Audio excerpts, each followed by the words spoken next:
اعوذ باللہ من الشیطان الرجیم بسم اللہ الرحمن الرحیم۔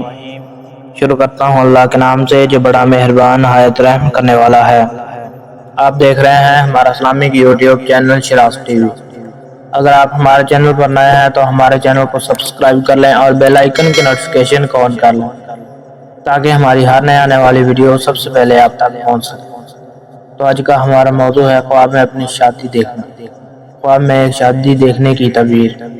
خواب میں کسی لڑکے کا اپنی شادی دیکھنا۔ اگر کوئی خواب میں اپنی شادی ہوتے ہوئے دیکھے تو دلہن بیاہی ہی ہے لیکن اس کو نہیں دیکھا اور اس کا نام نہیں جانتا، دلیل ہے کہ مرے گا یا مارا جائے گا۔ اور اگر دیکھے کہ دلہن کا گھر میں لایا اور اس کے ساتھ سویا تو دلیل ہے کہ بزرگی پائے گا۔ اگر کوئی مرد خواب میں کوئی شادی دیکھتا ہے تو خواہش ختم ہو جانے پر مبنی ہے۔ لڑکی کا خواب میں اپنی شادی دیکھنا۔ اگر عورت خواب میں دیکھے کہ اس کی شادی ہوئی اور اس کے خاوند کے پاس لے گئے ہیں تو دلیل ہے کہ اس کی عمر ختم ہو گئی ہے۔ اور اگر شوہر لے گیا ہے اور اس سے نیک سلوک کیا تو اس نے خیر مفید پر دلیل ہے۔ اگر عورت یہ خواب دیکھے کہ آج تک اس لڑکے کو پہلے نہ دیکھا ہو تو اس کی خواہش پوری ہوتے ہوتے رہ جائے گی۔ حضرت ابراہیم کرمانی فرماتے ہیں کہ اگر کوئی خواب میں دیکھے کہ شادی پر ڈھول ہے، باجے ہیں اور بانسریاں بجائی جا رہی ہیں تو یہ خواب مصیبت پر دلائل کرتا ہے۔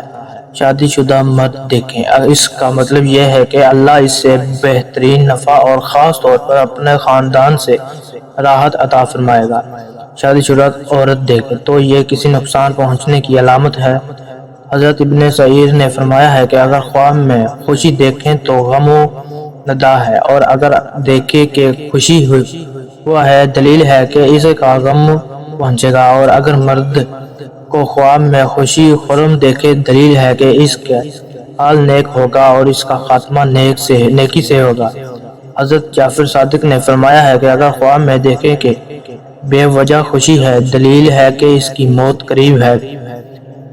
فرمان حق اللہ ہے کہ یہاں تک کہ جس وقت وہ دیے ہوئے پر خوش ہوتے ہیں تو وہ اچانک پکڑ لیتا ہے۔ تو کیسی لگی ہماری ویڈیو کمنٹس کر کے لازمی بتائیں اور ایسی واقعہ امیز ویڈیو دیکھنے کے لیے ہمارا اسلامک یوٹیوب چینل کو سبسکرائب کر لیں اور بیل آئیکن کے نوٹیفیکیشن کو آن کر لیں تاکہ ہماری ہر نئے آنے والی ویڈیو سب سے پہلے آپ تک پہنچ سکے۔ شکریہ۔